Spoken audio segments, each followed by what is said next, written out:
ito ang ulam namin.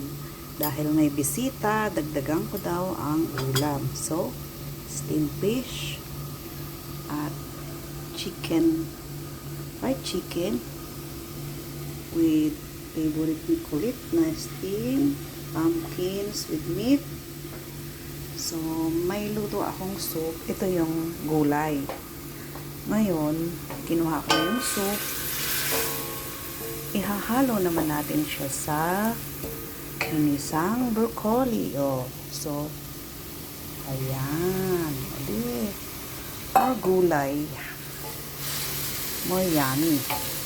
So, kung may carrots yan, mas maganda. Dahil gusto ko po ay colorful na vegetable. Ayan. Steady muna at baka mahilo, no? Ayan. At tikman natin ang luto ni Nene Bigtumpit. Kita mo na. Talagang yum, yum, yum. Thank you for watching.